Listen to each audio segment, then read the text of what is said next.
Hello, everyone. It's the start of a new year, and I hope everybody did have a wonderful and happy new year.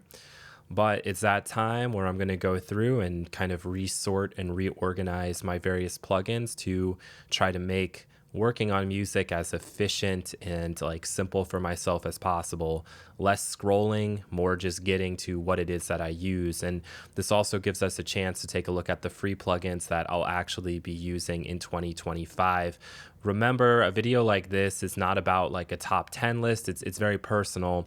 And so with each of these plugins, I'll kind of explain why I have it, why I use it, but it's very much about me and what I'm trying to do and what I'm trying to accomplish. If you're more into mixing or mastering, your list is probably going to be very different. There's a lot of people that will have 0 free plugins that they use because it just doesn't really serve a function or purpose for them. But without further ado, we'll get into this list, kind of just going through in no real order. It's kind of when I come across it. And then at the end of the video, we'll talk a little bit philosophy in terms of limiting the plugins that you have or figuring out an organization structure to where it's quick and easy for you to find the stuff that you actually use. So without further ado, let's get into it.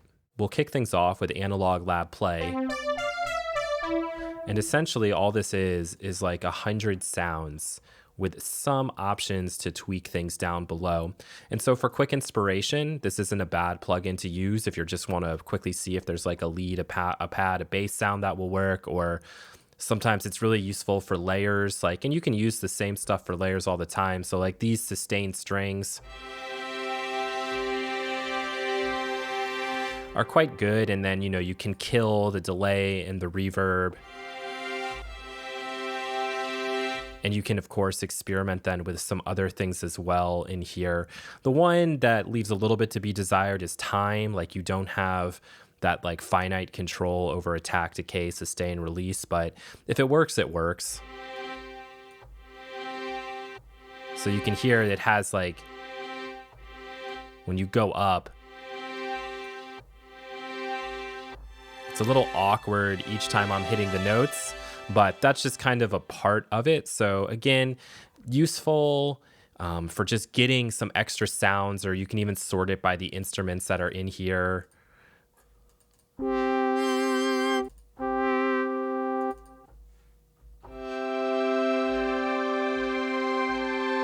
So some really nice stuff. Now, one other downside is the CPU hit is very high. So yeah, you kind of got to find your part and then bounce it out to audio pretty quick.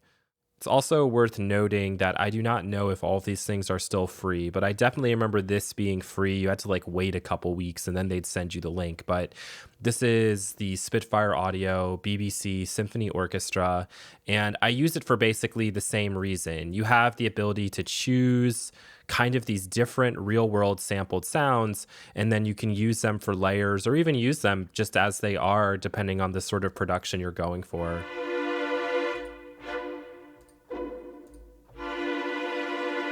And honestly, it's really nice. They sound really good. You have access to a reverb here. You have access to a dynamics control, expression control, and we'll look more at that in a second with another one of these instruments. But this is one that since I downloaded it, I continue to use pretty regularly, usually just for layering synthesizers with real world sounds. But, it's solid and it's free. So I don't know of another kind of free library that's as good as this for orchestral sounds. Up next, we have Labs, also from Spitfire Audio. You see those same additional controls.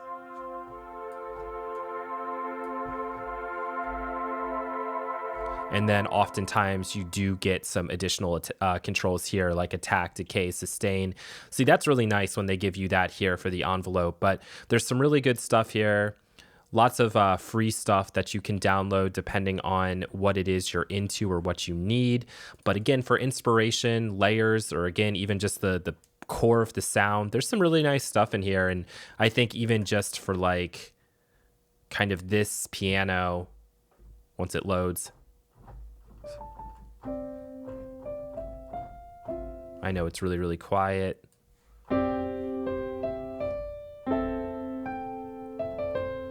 Just for this piano sound alone, it's probably worth downloading.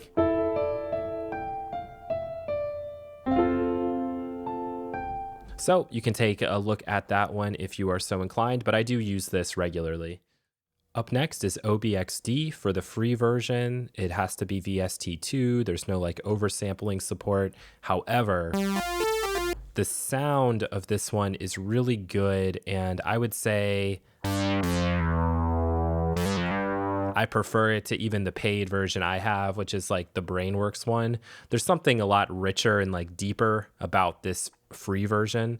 Probably the one from like GeForce. If you had that, you probably wouldn't need OB-Xd anymore. But I definitely really like this one and prefer the sound of it to, again, the paid version that I have. So that's the reason why I continue to pull to this one for different sounds. You know, if it's the right kind of genre or whatever, the synthesizer is very good. Up next, we have SurgeXT. Again, this is a very good instrument with tons and tons of presets. So let's just pick some kind of preset here.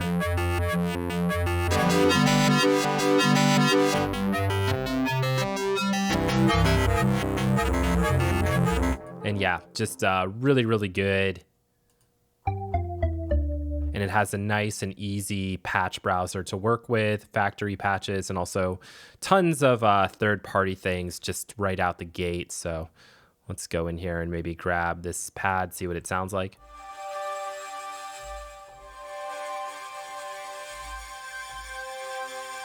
So pretty cool. And yeah, sometimes this thing is just more versatile than paid synthesizers or the stuff that's built into your DAW. Has very sophisticated effects routing. Made a whole video on this thing. So once you get up and running with it, it's pretty easy to understand how to work with. When you just bring it in for the first time, it's overwhelming. But definitely you can learn this thing in a couple of hours, maybe less, and know what to do if you want to try to tweak stuff to your liking. Next on the list is TAL NoiseMaker. Similar reason to like SurgeXT or OB-Xd. I just really like the sound of it.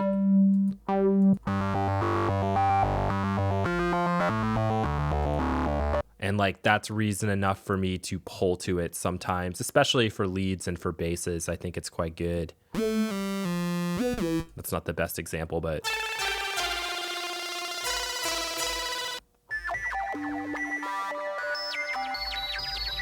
yeah, it will really be up to you with instruments if the free stuff has a place within your collection.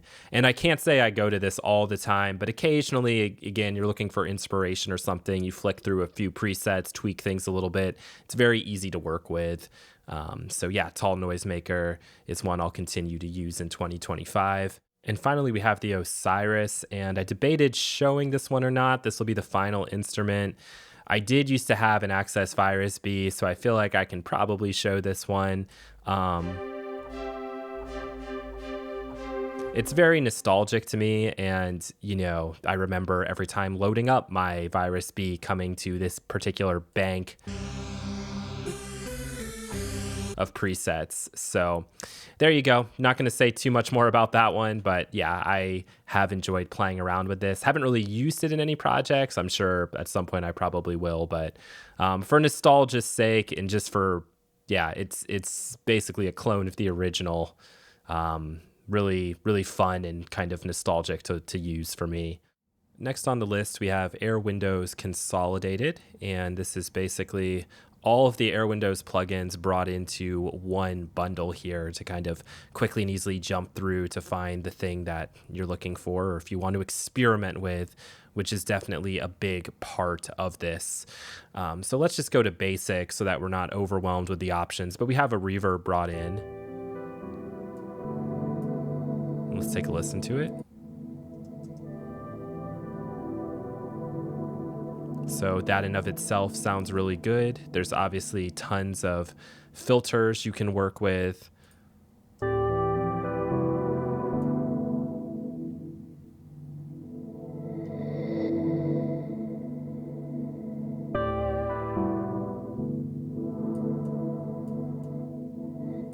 Steepen it up if we want to.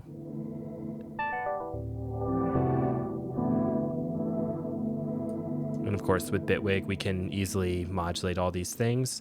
Dynamics, probably not worth looking at. We could maybe look at. I'm just trying to find something else that's going to be just like really obvious to hear. Let's try Grooveware.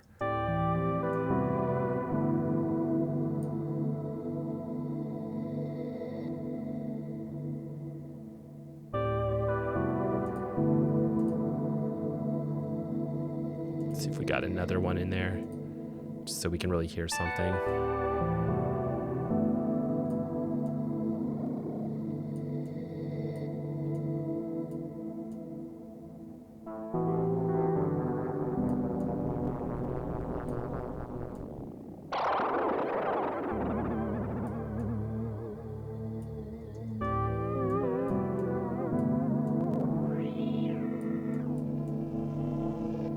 And this is where Airwindows stuff is fun because, yeah, you can read it, but you also just have a lot of controls to kind of play with. So when you're looking for inspiration, wonky effects, or in some cases, very utility things like purest gain, it's you know, these plugins are very good, just depending on what it is you're trying to do. Next, we have Yum Audio's Crispy Clip Lite. And the main reason I like using this is just because it's very fast. So I do have other clippers I could use. I have the Kazrog one. I have the one that's built into like the TDR limiter. Good clippers, of course, but a lot of options and takes a while. So if you just need very, very fast clipping, you can either kind of go hard clipping or more of like a soft clipping option. Works great, works easy. I know I can set my ceiling to like -6. I can drive in and choose kind of how aggressive I want it.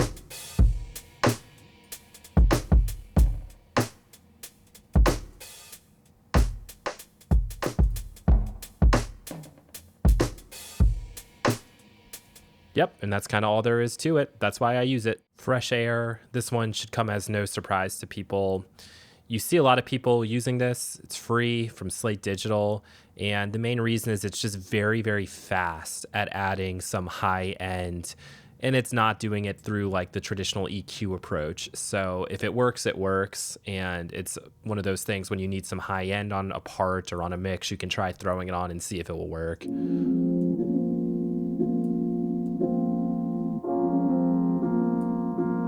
And let's turn it on. A little bit goes a long way.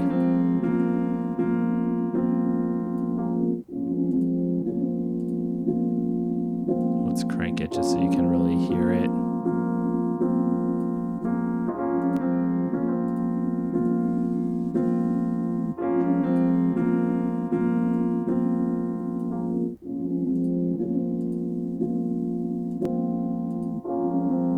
So there you go. That's a look at Fresh Air. Probably seen that one a million times, but it's a good free plugin that your DAW probably can't do that right out of the gate.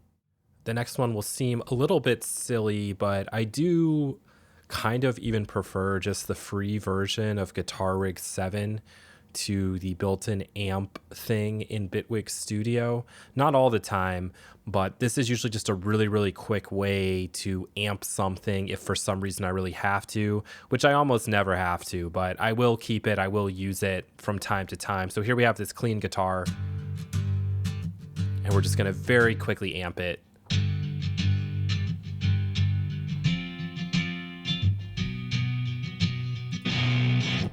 And you know, you can get really aggressive with it as well.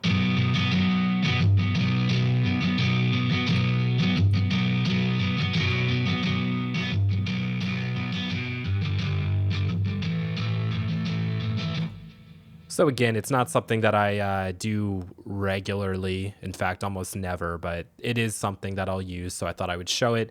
I don't have a reason to pay for the full version, but the free version works just fine for my purposes.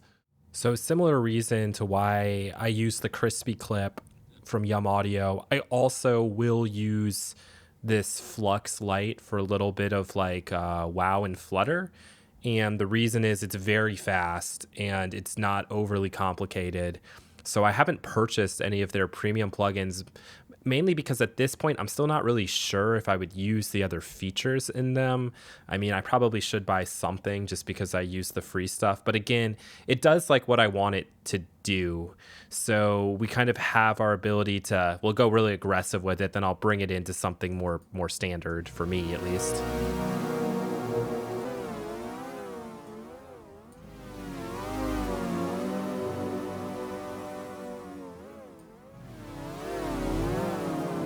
Okay, and where I would typically do is something a little more...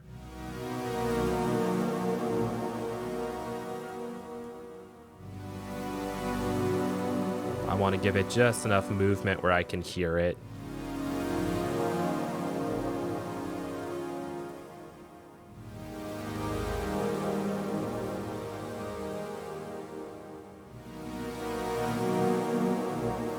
And it comes in if there is something really static that I just want a little tiny bit of movement on, just for, you know, more of a almost a subconscious effect. I don't think I've ever used the jitter setting.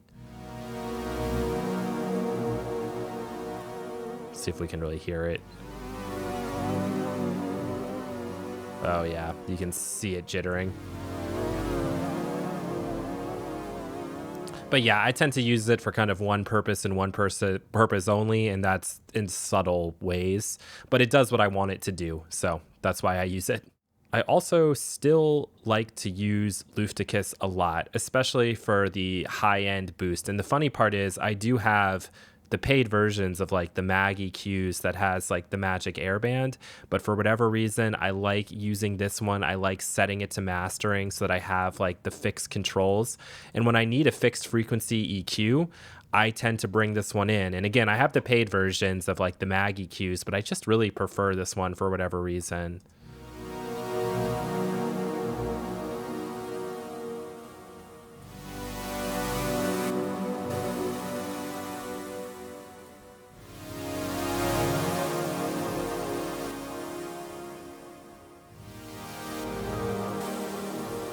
And yeah, I tend to, again, bring it in kind of for like main purpose is like clear out the mud, maybe a little lift at the 2.5, and then I'll figure out what I like with the high boost magic airband. I've been using this thing for years. I don't even know how long, and it's just a comfort zone thing. So this won't be on everybody's list, but for some reason, I come back to this and use this EQ a lot. Next on the list is Magic 7, so like a Bricasti style reverb. I don't have this as a paid version. My DAW doesn't have this. It sort of does, but I kind of like this packaging. And it also has a built-in ducking and smooth control, which is nice.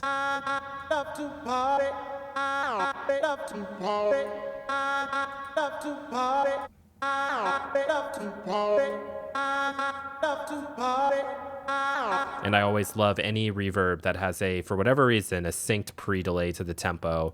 Even though I know it's not that big of a deal, for some reason in my head, just having that makes me feel better. Let's see if there's, here we go, let's go clear Vox and just see what this sounds like.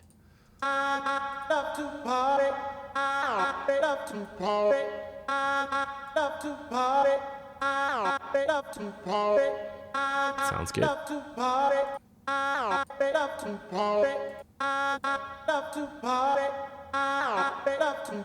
So a great little free reverb that, yeah, you probably don't have in your DAW and you maybe haven't paid for. So for me, it's definitely one I'll continue to use in 2025 until something is better that replaces it. Next on the list is Spacer, and the main reason I use this is because it has a grain reverb, which I just don't have like any other way. So I'll use the grain reverb here, and then we'll flick through some presets because it can be useful as a special effect too. And you can find some kind of like really cool and wild things in here. But yeah, mostly I'm using this for the grain reverb.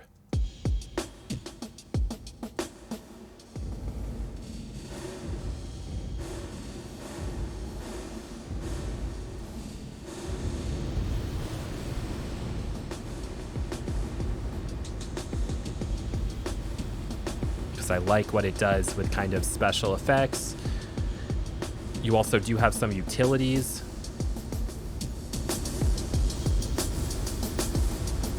And And we'll use like the dimension expander.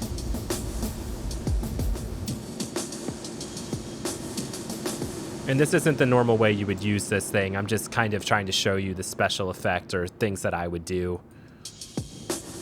But you have standard stuff in here too, like standard delays. But there is a grain delay, which is fun as well.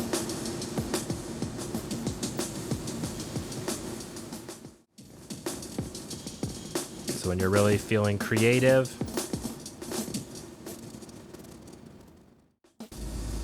And that's essentially what it does. So drum beat, maybe not the best example, but like, let's say you just had a one note held pad or some kind of texture. I mean, like what's fun to run through this is if you have like natural sounds like waves or rain or wind, things like that, jungle sounds, whatever, sounds from nature, can be fun because this is all about creating kind of this artificial wild space. And as the name would imply. But, you know, I'm keeping this mostly because sometimes I like to try out that grain reverb and see how it does on things. Up next, we have the vocal compressor, and I made a video on this not too long ago. This basically serves as an alternative to the Waves RVox. So instead of me having to install all of the Waves stuff on my computer, even though I own it, I just would prefer not to. This is the only thing from Waves I'd probably still use, and this free plugin for me does the job of it. So, yeah.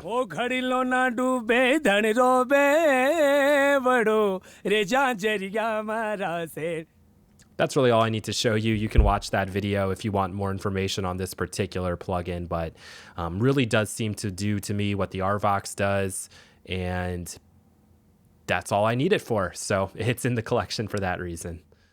Next on the list, we have OTT. So if you collaborate with people of a certain age, working on a certain style of music, you know they're probably using this. I don't tend to really use it that much anymore, but occasionally if you do have a sample or something that's just very quiet and you really quickly want to do something, you know, over the top with it in terms of dynamics, you could bring in OTT. And even just for like kind of very quickly changing the balance of your 3 frequency bands, it's not bad just to use it for that. You know, you can turn off the compression if you want to, but people tend to just use this in its default state.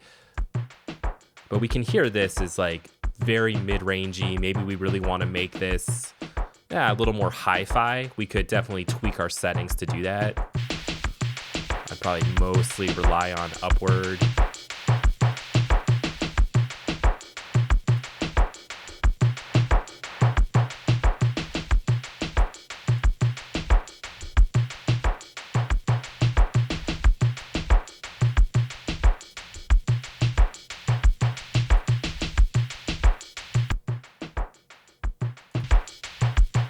So I'm sure we're bringing in a bunch of gain too, but that's one of the things this thing does pretty well. Let's see how much gain we've brought in. Yeah, about 6 dB of gain or so.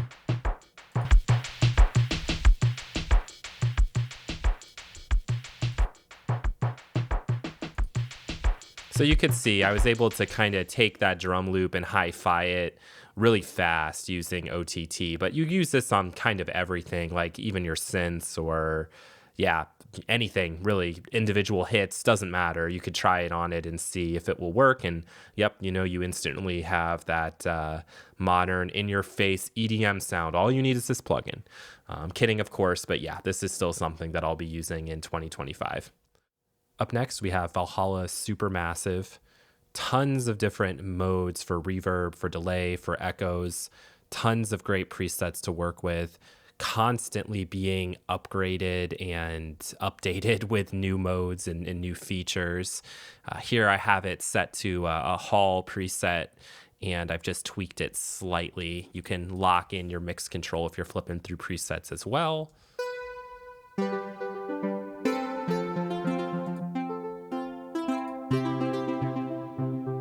So some beautiful lush style reverbs here. But we could also go into, you know, something like this and try maybe this synth wider, see what it does. We'll bring our width on the preset all the way down. Not that you'd have to, but just so we can really hear this. And yeah, that's pretty cool.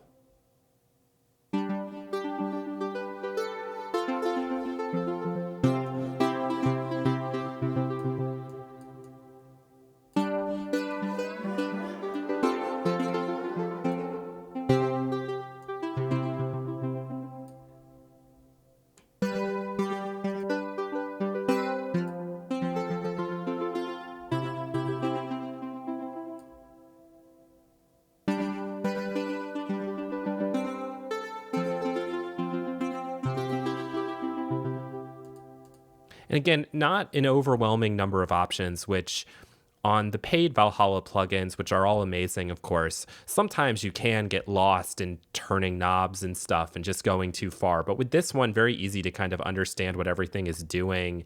And of course, there's little tool tips below as well. So that's a look at Valhalla Supermassive. I think this would be in most people's lists of free plugins they're using in 2025. And it's in my list as well. And the final free plugin that I use, 2025, the TAL Chorus-LX.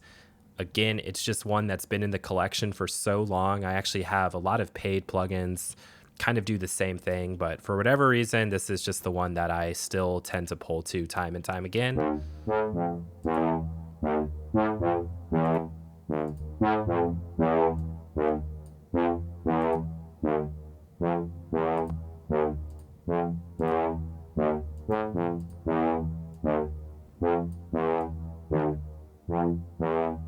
I don't know, just something about that chorus effect.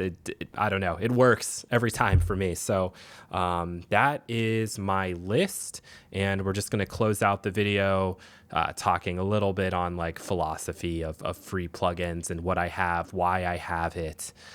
So yeah, let's do that. And that's going to do it for the free plugins I actually use in 2025. Feel free to share your list below. And just keep in mind that for me, the reason why I have these things is because it's something that the DAW doesn't do. It's something that gives me some more variety, or it's something that my paid plugins don't do. And that's how I've kind of narrowed down and figured out my list. And every year I have to go through my plugins and archive stuff, like put it into a collection that I'm not going to use anymore. And for me, that's just the way I like to go about it. I want to keep things as efficient and consolidated as possible. And that's kind of the reason I made this video as well, just to show that, hey, you know, these are the things that I still use. I have plenty of paid stuff that I use, and there's plenty of things for the DAW, but these are the free plugins that for me, I don't really have an alternative for. And depending on your situation, your list might be a lot longer. It might be a lot shorter. You actually may have no need for any free plugins at all if your DAW and the stuff you've paid for does what it needs to do for you. But again, there's nothing wrong with having a bunch of free plugins. There's nothing wrong with having none of them. This was just kind of trying to show what I use and why. And I hope that's been helpful in some way. I know most people don't make it to the end of the video, but if you have, I hope you have an amazing day. And until next time, take care.